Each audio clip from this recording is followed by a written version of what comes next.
Good morning friends. आइए आज के लेक्चर में आवेश के कुछ और गुण हैं, उन्हें हम सीखकर इस टॉपिक को फिनिश कर दें और अगले लेक्चर में हम किसी वस्तु को आवेशित करने के मेथड्स का डिस्कशन करेंगे। 3 बेसिक गुण का अध्ययन कर चुके हैं। ए, एडिटिविटी ऑफ चार्ज, आवेश की योज्यता। बी, कंजर्वेशन ऑफ चार्ज, आवेश का संरक्षण। और सी, क्वांटाइजेशन ऑफ चार्ज, आवेश का क्वांटीकरण। अब कुछ इंपॉर्टेंट प्रॉपर्टीज। डी नंबर की बात करते हैं।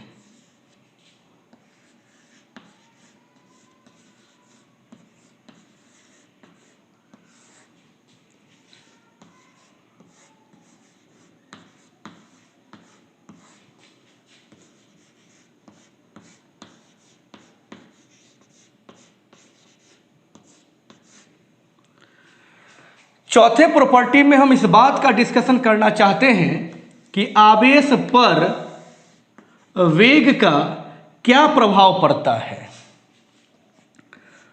तो फ्रेंड्स, हमें प्रयोग करके ये सब बात बतलाया गया है कि अगर कोई भी आवेश को Q से सूचित करते हैं, वो या तो रेस्ट में हो, एट रेस्ट, विराम। तो विराम में जब आवेश होगा तो उस टाइम पे आवेश का जो भी मान होगा 1 कूलम, 1 माइक्रोकूलम, 1 नैनो कूलम, उतना ही मान होगा अगर वह आवेश इन मोशन, अगर वह गति में आ जाता है।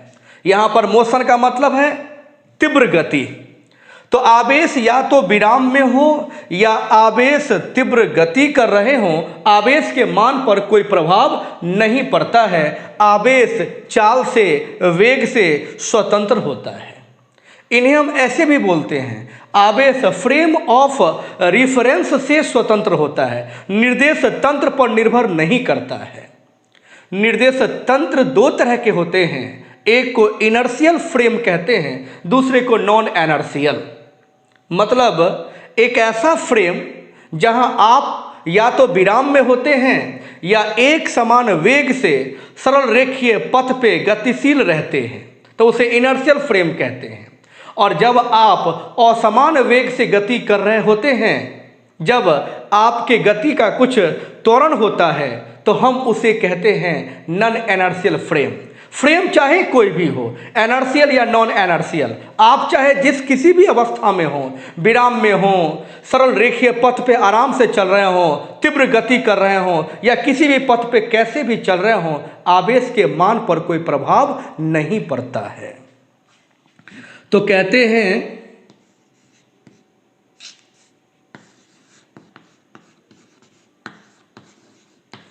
आवेश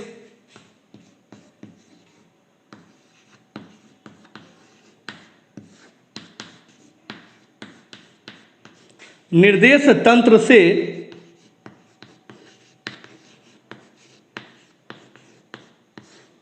स्वतंत्र होता है।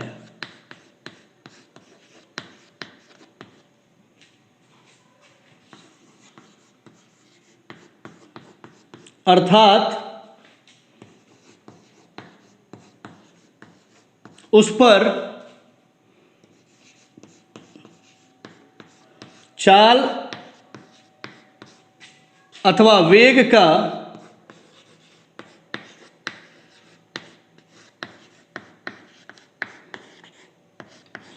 कोई प्रभाव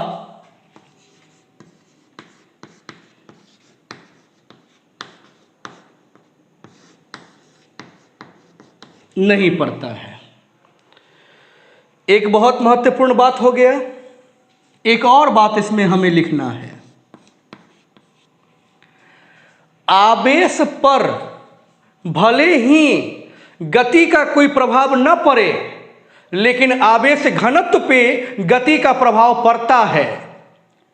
आवेश घनत्व क्या है, इसका हम लोग डिस्कशन थोड़े टाइम बाद करेंगे।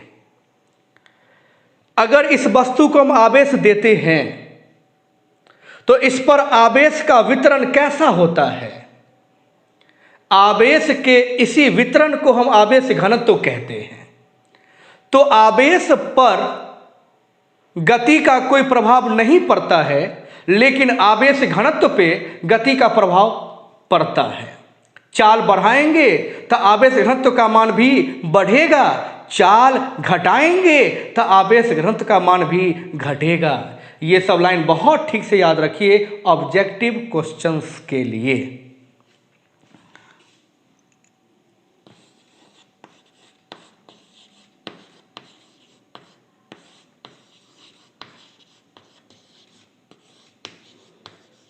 आवेश घनत्व पे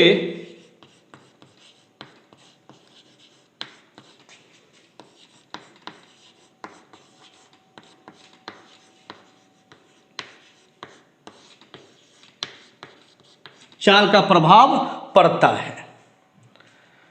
तो चाल का प्रभाव कैसा पड़ता है फ्रेंड्स, हम यहां थोड़ा लिख दें या ऊपर लिख देते हैं। यहां पर लिखिएगा हेयर चाल बढ़ेगा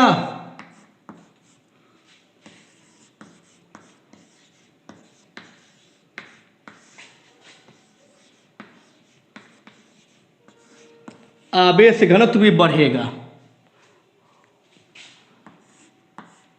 चाल घटेगा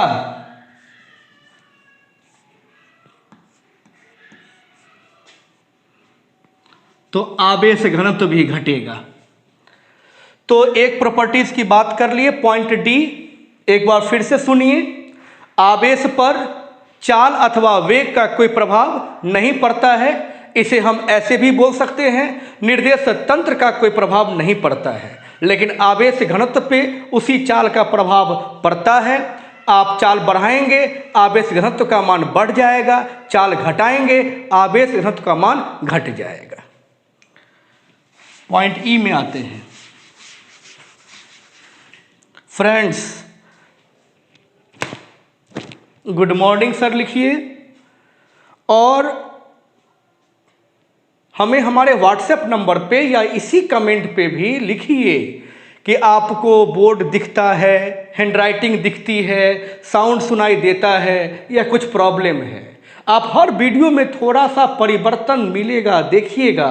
कुछ अच्छा करने का हर रोज प्रयास कर रहे हैं, नोट्स बन रहा है, आपको नोट्स भी आज शाम तक मिल जाएगा।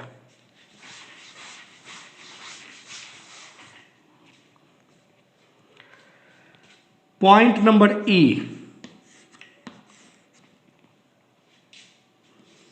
एक और महत्वपूर्ण पॉइंट, आवेश सदैव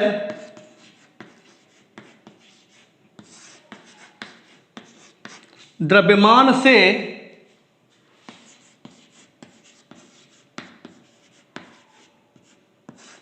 संबद्ध होता है।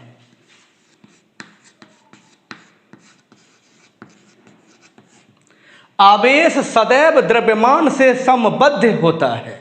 ये कहने का क्या मतलब है? तो कई बात है, ये सुनिए।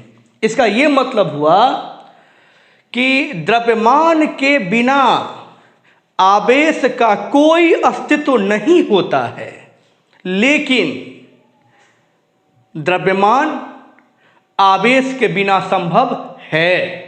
इसका क्या मतलब हुआ फ्रेंड्स? यह कोई वस्तु है, इसका कुछ ना कुछ द्रव्यमान होगा m, लेकिन यह अगर सामान्य अवस्था में है तो इस पे कोई चार्ज नहीं है। तो द्रव्यमान है बट चार्ज नहीं है। लेकिन थोड़े टाइम बाद जैसे ही आपने इसको आवेशित कर दिया तो इसका द्रव्यमान थोड़ा सा बदल जाएगा, जो अभी हम चर्चा करेंगे। द्रव्यमान थोड़ा सा परिवर्तित हो जाएगा चार्ज के आते ही। चार्ज मान लीजिए इस पे 1 माइक्रोकूलम्ब आ गया, लेकिन द्रव्यमान रहेगा। इसको और चार्ज कर दीजिए अगर फ्रेंड्स और चार्ज कर दीजिएगा थोड़ा और द्रव्यमान बदल जाएगा। चार्ज का मान मान लीजिए 100 माइक्रोकूलम्ब है। फ्रेंड्स इसको थोड़ा और चार्ज कर दीजिए तो थोड़ा सा द्रव्यमान इसका और बदल जाएगा और चार्ज 100 से मान लीजिए 1000 माइक्रोकूलम्ब कर दीजिए।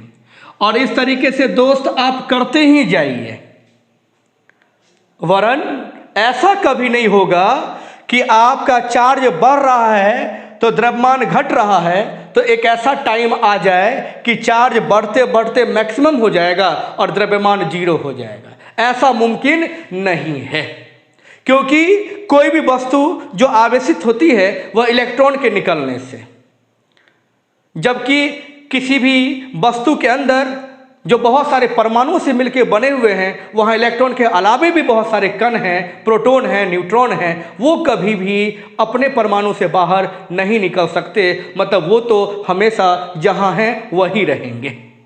इसका ये मतलब हुआ कि आप किसी वस्तु के द्रव्यमान की बात करेंगे तो वहाँ आवेश का मान 0 हो सकता है, लेकिन ऐसा कभी नहीं होगा कि किसी वस्तु के आवेश की बात करेंगे और वहाँ द्रव्यमान 0 हो जाए। इसका एक और अर्थ निकलता है कि अगर कोई वस्तु आवेशित है तो यह इस बात को सिद्ध करता है कि वहाँ द्रव्यमान है। आवेश का होना द्रव्यमान के होने को निश्चित कर देता है। तो हमारा पॉइंट है आवेश सदैव द्रव्यमान से संबद्ध होता है। तो इसमें हम फर्स्ट पॉइंट क्या लिखना चाहेंगे, इस फिगर को आप समझ गए तो नीचे लिखते हैं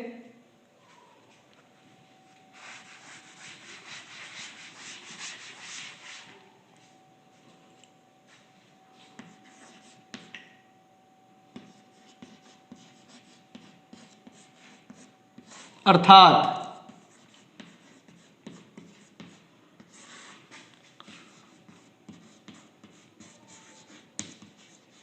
द्रव्यमान के बिना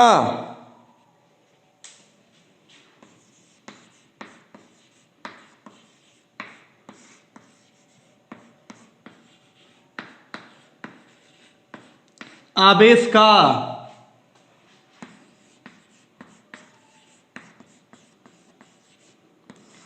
कोई अस्तित्व नहीं होता है।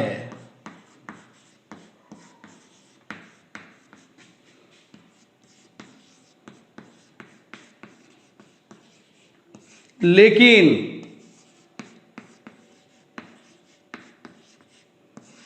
द्रव्यमान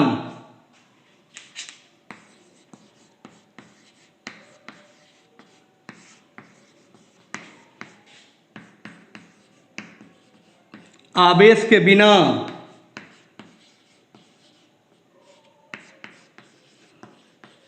संभव है।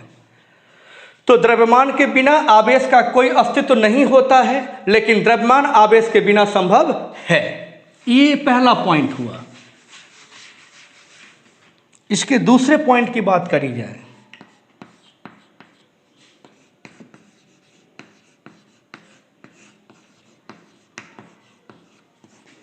किसी वस्तु के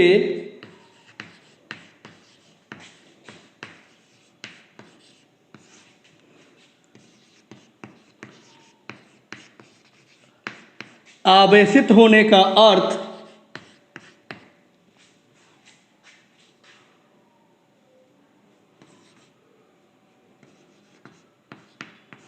वहां पर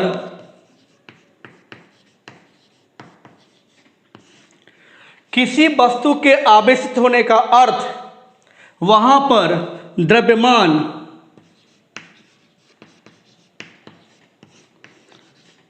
पहले की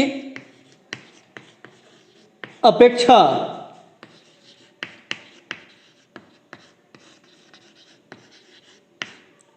थोड़ा कम होगा।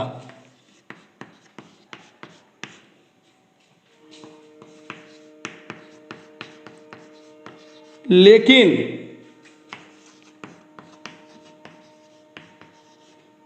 द्रव्यमान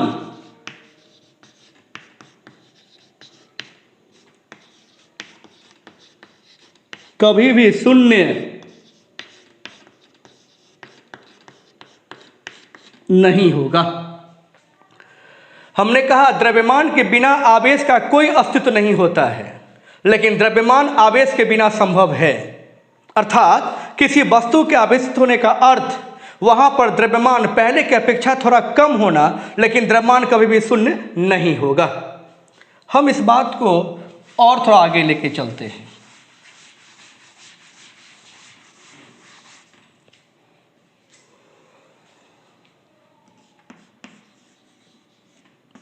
यह एक वस्तु है, इसका द्रव्यमान m है और ये वस्तु पर चार्ज 0 है। अगर मान लीजिए इसको आपने धन आवेशित कर दिया, इसका मतलब है कि आपके बॉडी से कुछ इलेक्ट्रॉन आपसे रूठ कर चला गया, तो द्रव्यमान क्या हो जाएगा? कम हो जाएगा। फ्रेंड्स, बहुत कम नहीं होगा, क्योंकि इलेक्ट्रॉन का द्रव्यमान मामूली है, तो वह जाएगा तो एक छोटा सा फर्क देगा। उस छोटे से फर्क को हम डेल्टा m कहते हैं। तो इतना द्रव्यमान चला जाएगा, तो पहले इतना द्रव्यमान था और इतना द्रव्यमान चला जाएगा, तब बचेगा कितना द्रव्यमान? m minus delta m। अगर ये वस्तु आपका हो गया ऋण आवेशित, इसका मतलब है कि कुछ इलेक्ट्रॉन्स इसमें प्रवेश कर गया, तो इलेक्ट्रॉन के आने से थोड़ा सा द्रव्यमान बढ़ जाएगा। कितना बढ़ेगा? Delta m। पहले कितना था? m, तो अब उसका कितना द्रव्यमान हो जाएगा? m plus delta m। अब एक क्वेश्चन उठता है कि भैया डेल्टा m कैसे निकालेंगे आप? तो कितना इलेक्ट्रॉन निकला? n, और प्रत्येक इलेक्ट्रॉन का द्रव्यमान कितना होता है? me। आप n गुने me कीजिए, डेल्टा m मिल जाएगा। me आपको पता है 9.11 into 10 to the power -31 kg। तो फाइनली आप क्या कह सकते हैं? तो फाइनली ये कह सकते हैं कि अगर कोई वस्तु धन आवेशित होती है तो उसका द्रव्यमान सामान्य अवस्था की अपेक्षा घट जाती है, और अगर कोई वस्तु ऋण आवेशित होती है तो उसका द्रव्यमान सामान्य अवस्था की अपेक्षा बढ़ जाती है। तो उसको लिख देना चाहिए।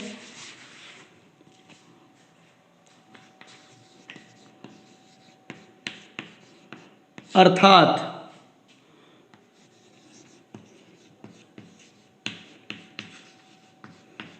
बोलिएगा आपको हैंडराइटिंग इस वक्त कितना क्लियर दिख रहा है?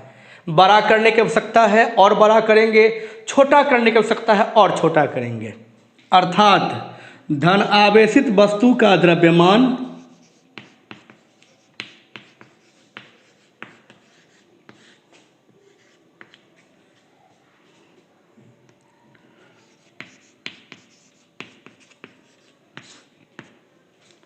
सामान्य अवस्था से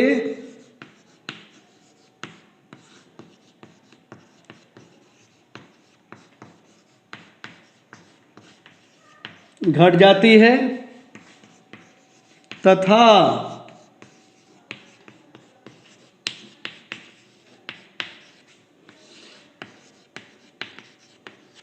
ऋण आवेशित वस्तु का द्रव्यमान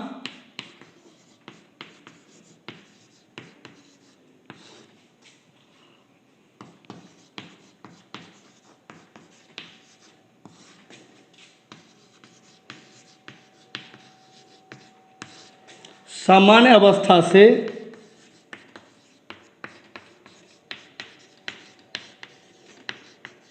बढ़ जाती है। अगर फ्रेंड्स इसको हम लोग m1 मान लें,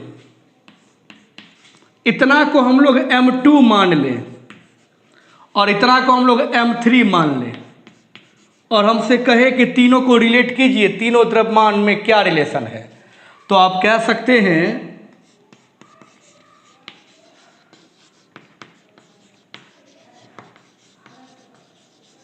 फ्रॉम डायग्राम m3 सबसे बड़ा होगा, उससे छोटा होगा m1 और सबसे छोटा होगा m2। ऋण आवेशित वस्तु का द्रव्यमान तुलनात्मक रूप से सबसे बड़ा और धन आवेशित वस्तु का द्रव्यमान तुलनात्मक रूप से सबसे छोटा होता है। लेकिन दोस्त दैनिक जीवन में यह द्रव्यमान इतना छोटा होता है कि हम लोग उसे इग्नोर कर देते हैं। हमारे शरीर से एक आध लाख इलेक्ट्रॉन निकल जाए फिर भी हमारे द्रव्यमान पे आपको कोई असर नहीं दिखेगा। मतलब हमने न्यूमेरिकल सॉल्व करने के दौरान, प्रैक्टिस करने के दौरान इसे इग्नोर कर दिया। हालांकि फर्क पड़ा, बट वो माइक्रोस्कोपिक लेवल पे ही ऑब्जर्व कर सकेंगे। और भी पॉइंट इसमें हम लिखते हैं। पॉइंट नंबर 3 में आइए।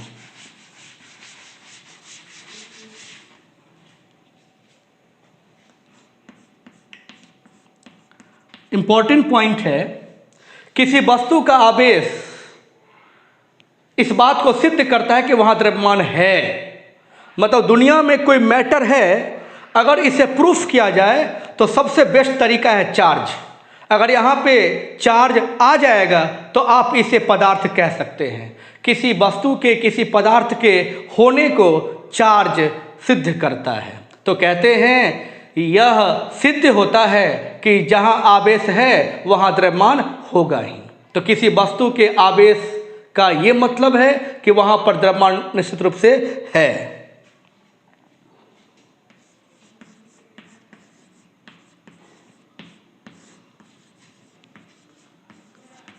आवेश के होने से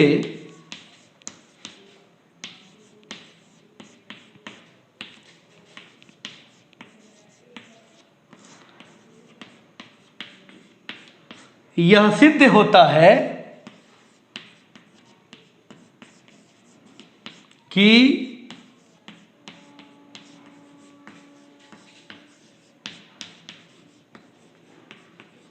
वहां पर द्रव्यमान है। तो फ्रेंड्स, ये था हमारा तीसरा पॉइंट कि आवेश सदैव द्रव्यमान के साथ संबद्ध होता है। संबद्ध होने का मतलब है कि आवेश का कोई अस्तित्व नहीं है द्रव्यमान के बिना। आवेश जब भी होगा द्रव्यमान के साथ होगा, द्रव्यमान हो सकता है आवेश के बिना। पॉइंट नंबर ई की बात कर रहे थे, अब एफ में आइए। आज 2 प्रॉपर्टी हो गया। पहला, आवेश पर वेग का कोई प्रभाव नहीं पड़ता है, और दूसरा, आवेश सदैव द्रव्यमान से संबद्ध होता है।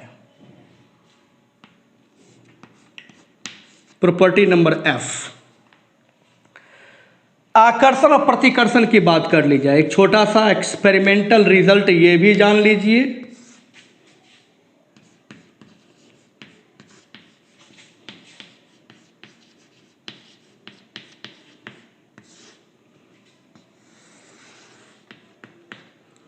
देखिए यहां पर एक चार्ज है पॉजिटिव और यहां भी एक चार्ज पॉजिटिव है। तो हमारा प्रयोग कहता है कि दोनों चार्ज एक दूसरे को धकेलने का प्रयास करता है। इसको कहते हैं प्रतिकर्षण या विकर्षण। तो दोनों आवेश एक दूसरे को प्रतिकर्षित करता है, ऐसे उसको दिखलाया जाता है एफ बल द्वारा। तो ये है एक समान आवेश, चाहे वह एक समान धन आवेश होते या एक समान ऋण आवेश होते। यह आपका -q और -q भी हो सकता था। माइनस माइनस समान आवेश, प्लस प्लस समान आवेश। तो समान आवेश चाहे कोई भी हो, वह एक दूसरे को धकेलने की कोशिश करते हैं, धकेलने का प्रयास करते हैं। मतलब समान आवेश एक दूसरे को प्रतिकर्षित करते हैं। और यहीं पर अगर एक हम ले लेते पॉजिटिव और एक चार्ज ले लेते निगेटिव, तो देखा गया कि दोनों एक दूसरे के नज़दीक आने की कोशिश करते हैं, दोनों एक दूसरे को खींचने की कोशिश करते हैं। इसको आकर्षण कहते हैं। तब आप बल को कुछ इस तरह से दिखलाएंगे। तो इसी का एक नियम बन गया, एक नियम बना दिया गया। समान आवेश एक दूसरे को प्रतिकर्षित करते हैं। प्रतिकर्षित करना मतलब धकेलना, दूर करना। और असमान आवेश एक दूसरे को आकर्षित करते हैं। आकर्षित करना मतलब खींचना, नजदीक आना। तो इसको लिख लिया जाए।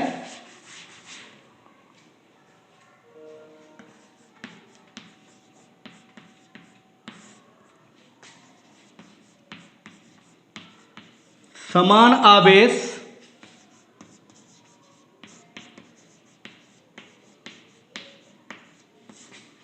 एक दूसरे को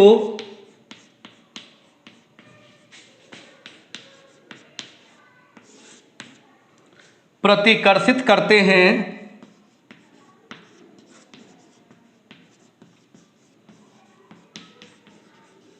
जबकि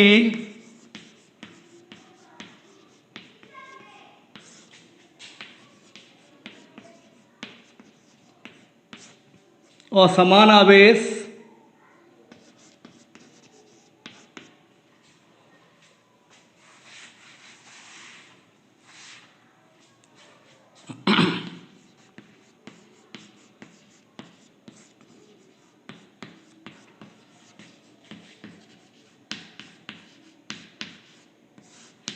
एक दूसरे को आकर्षित करते हैं। चलिए एक पॉइंट ये भी हो गया, और एक पॉइंट देखिए,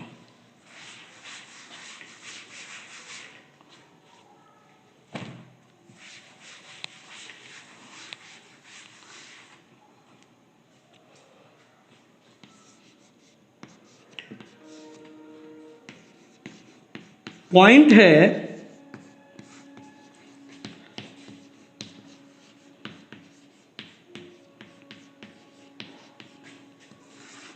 आवेश का स्थानांतरण किया जा सकता है।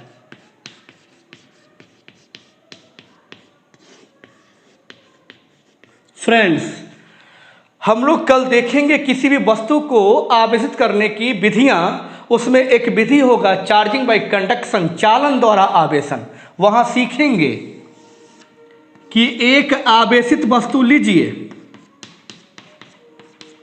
और एक उदासीन वस्तु लीजिए। ये कौन है?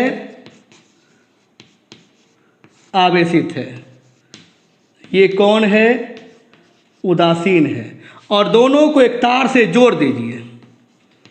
जैसे ही दोनों को एक तार से आप जोड़ेंगे, आवेश का प्रवाह होगा और दोनों ही वस्तु बाद में आवेशित दिखेगा आपको। एक तो आवेशित था ही, और जो उदासीन था वो भी आवेशित दिखेगा आपको। थोड़े टाइम बाद, थोड़े देर बाद आपको इस तार का कनेक्शन हटा देना है, लेकिन इस पर पहले से जितना आवेश होगा उतना आवेश आपको नहीं दिखेगा। जितना आवेश यहां पर आ चुका होगा उतना यहां कम हो चुका होगा। मान लीजिए यहां पर आवेश होगा 100 माइक्रोकूलम्ब और यहां था 0। अब यहां हो गया 80 माइक्रोकूलम्ब, तो यहाँ हो जाएगा 20 माइक्रोकूलम्ब। यहाँ पे धनावेश तो यहाँ भी धनावेश, यहाँ ऋणावेश तो यहाँ भी ऋणावेश। और ये होता है चालक के केस में, जो हम लोग आगे पढ़ेंगे। अभी तो हमको बस ये पॉइंट समझना है कि आवेश का स्थानांतरण संभव है। एक वस्तु से दूसरे वस्तु में आवेश को ट्रांसफर किया जा सकता है। अब कैसे होता है वो हम लोग मेथड के अंदर चर्चा करेंगे।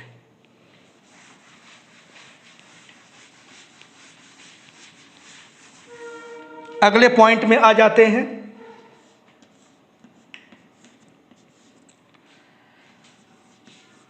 आवेश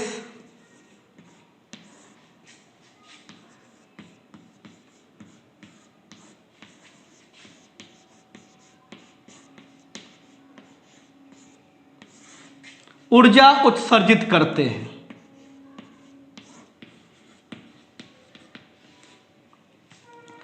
अब ये कैसा पॉइंट है वो देखा जाए। कौन सी ऊर्जा उत्सर्जित करते हैं, किस कंडीशन में करते हैं?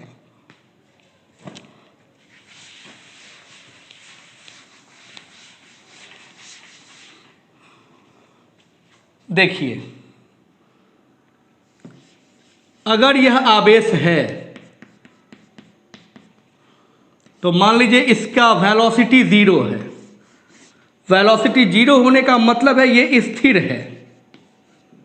तो देखा गया कि जब आवेश स्थिर होते हैं तो अपने चारों तरफ एक क्षेत्र उत्पन्न करते हैं जिस क्षेत्र का नाम रखा गया है विद्युत क्षेत्र, और उसे हम वेक्टर ई द्वारा सूचित करते हैं। और केवल यही एक काम करते हैं जब आपका आवेश स्थिर होता है। एक सिचुएशन हुआ, दूसरा सिचुएशन, अगर यह आवेश है और अगर इसकी वेलोसिटी जीरो नहीं है लेकिन इसकी वेलोसिटी कांस्टेंट है, इसका मतलब हुआ कि यह एक समान वेग से सरल रेखीय पथ पे गति कर रहा है। और अगर यह एक समान रूप से गति कर रहा है तो देखा गया कि अपने चारों तरफ ये दो तरह के क्षेत्र बनाते हैं। एक का नाम रखा गया है विद्युत क्षेत्र, वेक्टर ई से सूचित करते हैं, और एक और भी क्षेत्र बनाते हैं जिसका नाम है चुंबकीय क्षेत्र, मैग्नेटिक फील्ड बोलते हैं, और इसे वेक्टर बी द्वारा सूचित करते हैं। तो यह आवेश का गुण है कि जब आवेश स्थिर होता है तो अपने चारों तरफ सिर्फ विद्युत क्षेत्र तैयार करता है।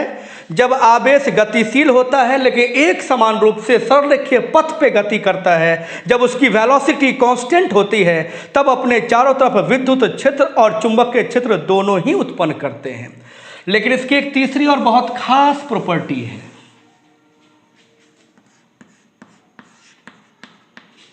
ये आवेश हैं, कोई भी आवेश पॉजिटिव नेगेटिव, और इस वक्त इसकी वेलोसिटी कांस्टेंट नहीं है।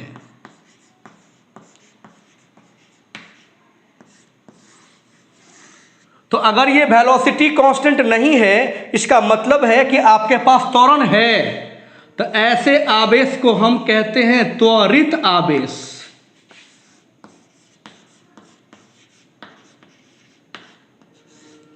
तो कहिएगा प्रत्येक आवेश ऊर्जा उत्सर्जित नहीं करते हैं, केवल और केवल त्वरित आवेश ही ऊर्जा उत्सर्जित करते हैं। तो यहाँ मैंने नहीं लिखा है क्योंकि ये तो हमारा हेडिंग था। उस हेडिंग के अंदर हमने क्लियर करा कि आवेश अगर त्वरित है मतलब उसके पास त्वरण है, एक्सेलरेशन है, उसके पास वेलोसिटी है बट कांस्टेंट नहीं है, असमान वेग से गति कर रहा है, जैसे तैसे गति कर रहा है, कभी स्लो कभी फास्ट गति कर रहा है। तो ऐसे कंडीशन में देखा गया कि ये आवेश